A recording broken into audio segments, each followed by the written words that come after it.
What's up, guys? Thanks for tuning in to another episode of Niners News here on 49ers Hive.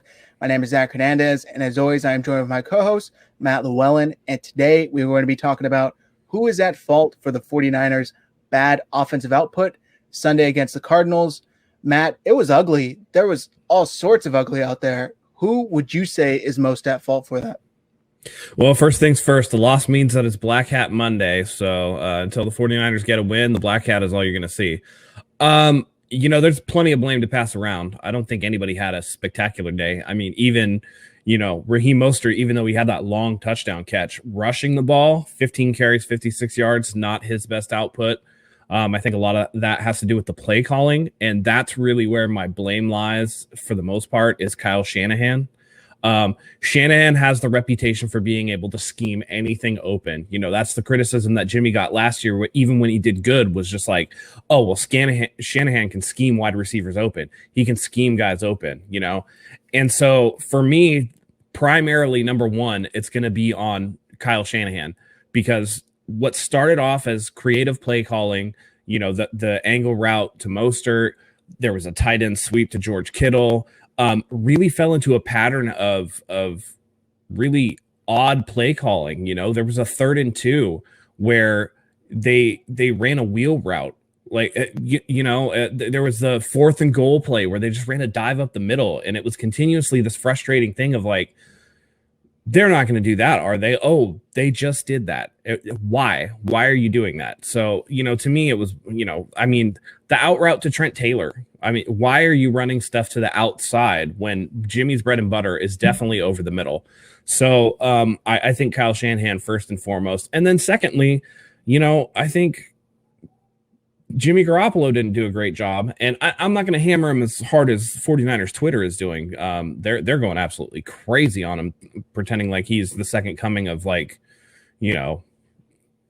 can't even tell you, like Sam Darnold's ugly step twin brother. They just act like he's this garbage QB, and that's not the case. I mean, it wasn't his best game by any stretch of the imagination. He was a little bit jumpy. He had happy feet, wasn't really placing the ball well, but he did have some good throws. So, just overall, I think it's Kyle Shanahan 1, Jimmy Garoppolo 2, and then we can get to blame down the line with wide receivers not separating. But really, to me, that's like Arizona has a good secondary, and your 3rd, 4th, and 5th receivers depend on the 1 and the 2 really to get them open. And then once George Kittle got hurt and was primarily a decoy, they couldn't do anything. Yeah, I think I agree with you that it definitely comes down to Kyle Shanahan first. You could put as much blame on Jimmy as you want, but you got to understand he's only going to be able to do so much if the play calling is bad. He can make the best of a bad scenario, but for the most part, he's out there, just you can't trust him at this point in his career, and that's unfortunate to say, but that's the ugly truth is he's not going to go out there.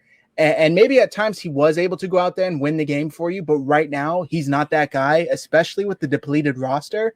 I would also put some blame on the front office, which you also have to include Kyle Shanahan in there because he makes a lot of the personnel decisions.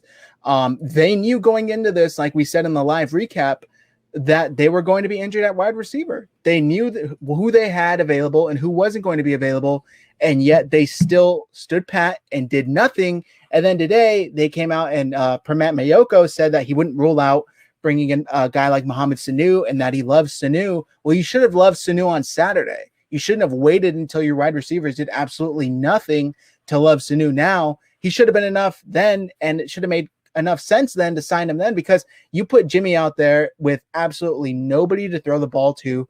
I saw I think Pro Football Focus, Dante Pettis had like 0.87 yard separations per route ran or something like that. Some ridiculous number.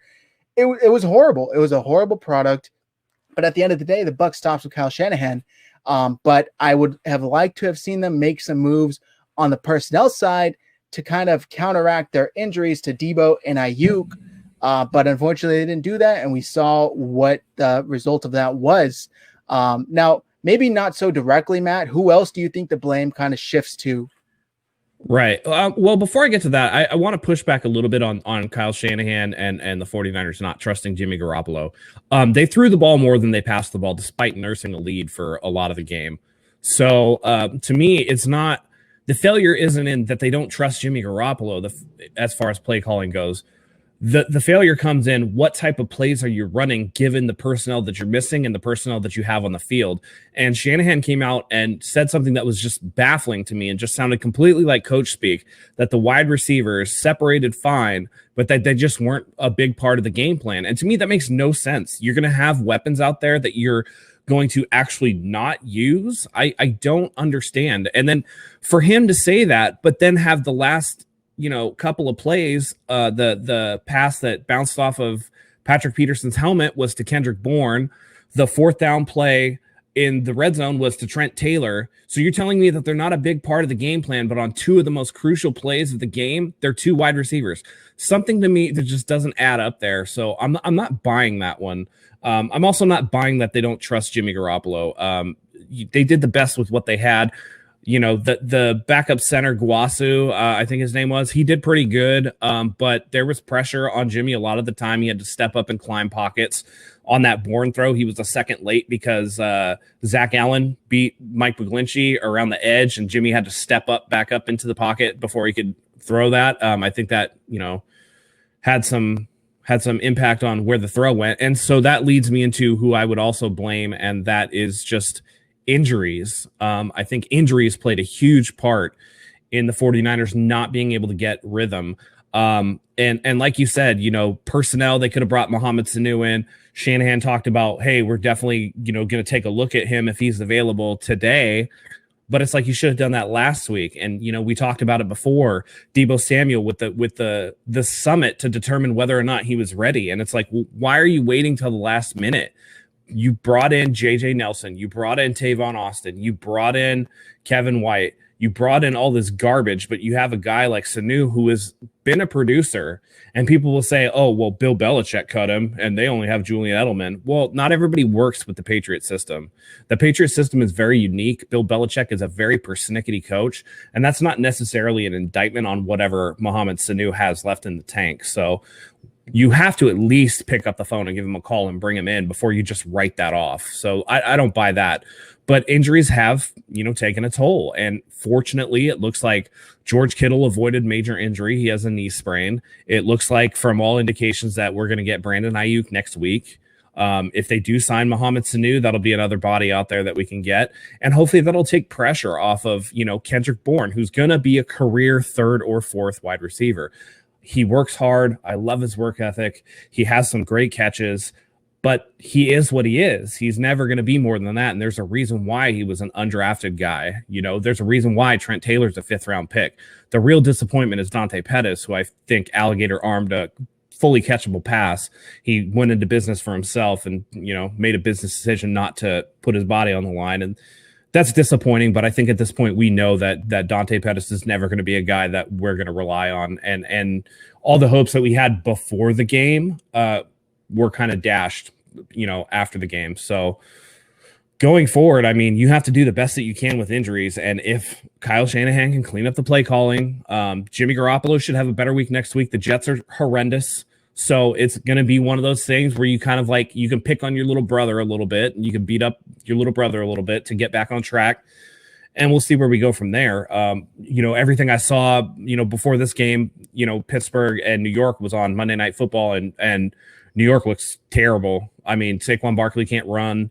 They can't defend 85-year-old Ben Roethlisberger with the gimpy arm and, rusty legs. And so I'm not really worried about that either. So now you're looking at a situation where you come back home to play the Eagles in a primetime game. And then at that point, Shanahan said today, maybe Deebo's back by week 4, which is what I predicted. And if he can make it back by week 4, you're going to start to see people like, Ben Garland starting to get healthy. And who knows, once you get a little bit of health and get the ball rolling and you have some momentum, things can turn around really quickly. We talked about the Pittsburgh game, the home opener last week. It was sloppy. So one game does not make a season. I don't want people to overreact. Of course they are. We talk about it all the time. Don't overreact. It's just, it's a game. Not everything is, the end of the world. They're going to act like it is. But, there's definite improvement that needs to be made. Yeah. And, I just feel like the fact that injuries, and to clarify, I wasn't saying the Niners don't trust Jimmy Garoppolo. I'm saying I don't trust Jimmy Garoppolo, and maybe they trusted him a little too much with the product that was out there.